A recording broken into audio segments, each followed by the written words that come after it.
সবুজ পাহাড়, আঁকাবাঁকা পাহাড়ি পথ আর ঝর্ণার অপরূপ সৌন্দর্য দেখতে প্রতি বছর হাজারো পর্যটকের আগমন ঘটে রাঙামাটিতে। তবে এবারের চিত্র ভিন্ন। বর্ষা শেষে অপরূপ সাজে পাহাড়ের শহর রাঙামাটি সাজলেও পর্যটকের আগমন নেই বললেই চলে। জেলার পর্যটন শিল্পের আইকন খ্যাত ঝুলন্ত সেতু ডুবে আছে কোমর সমান পানিতে। কচুরিপানা থেকে সেতু রক্ষায় কাজ করছে কর্তৃপক্ষ। এমন অবস্থায় হাতে গোনা দুই একজন পর্যটক যারাই আসছেন তারাও ফিরছেন হতাশা নিয়ে। আমরা খুবই হতাশ এটার জন্য। আমাদের যে আশা ছিল, আকাঙ্ক্ষা ছিল আমরা এখানে ছবি তুলবো। এটা তো পানি বেশি হয়ে গেছে, ওদিকে তো যাওয়া যাচ্ছে না, আর ঝুলন্ত ব্রিজ তো ওটাই চালানো যাচ্ছে না।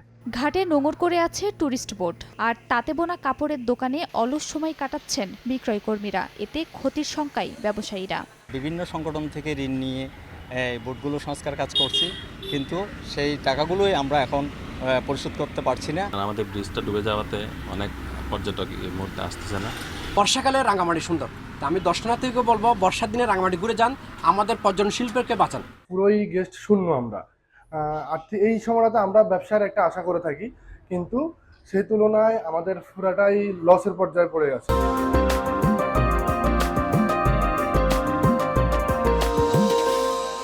আধুনিক ডিজাইনের ঝুলন্ত সেতু নির্মাণের প্রস্তাবনা নতুন করে বিবেচনার তাগিদ বাংলাদেশ পর্যটন কর্পোরেশনের।